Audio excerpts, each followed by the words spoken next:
Vijayasai Reddy A2 Jagan కేసుల్లో తను బయటికి వెళ్ళిపోకుండా జగన్ అతనికి రాజ్యసభ సీట్ ఇచ్చాడు, పార్టీలో పదవి ఇచ్చాడు, అట్లా కంటిన్యూ చేసుకొచ్చాడు, ఎంతకాలం కాపాడుకుంటూ వచ్చాడు.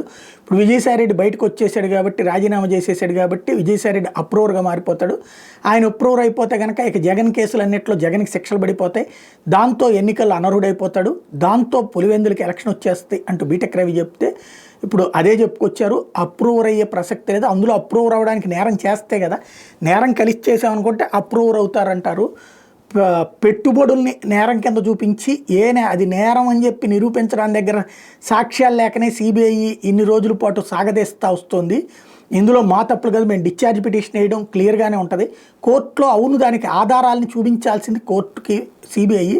కానీ అక్కడ మేము జగన్మోహన్ రెడ్డి డబ్బులు డిమాండ్ చేశాడనడానికి పెట్టుబడి పెట్టిన వాళ్ళనే ఆ లంచాలు ఇచ్చారని చెప్పారు. ఆ పెట్టుబడి పెట్టాం కానీ మేము లంచాలు ఇవ్వలేదని ఆ ప్రజలే చెప్తే, ఆ వ్యాపారస్తులే చెప్తే, అయినా సరే మీరు చెప్పాల్సిందే అని చెప్పిన వాళ్ళు ఒప్పుకోకపోతే వాళ్ళ మీదనే కేసులు పెట్టి ఇరికిచ్చారు. వాళ్ళని నిందితులుగా పెట్టి, నన్ను నిందితులుగా పెట్టి, జగన్మోహన్ రెడ్డిని నిందితులుగా పెట్టి ఇప్పుడు సాక్షి ఎవరో లేకుండా పోయింది సిబిఐకి. అందువలన ఇబ్బంది పడతా ఇప్పుడు మా మీదని తీసుకొచ్చి నేను అప్రూవర్గా మారేది ఏంటని అడుగుతున్నారు విజయసాయిరెడ్డి.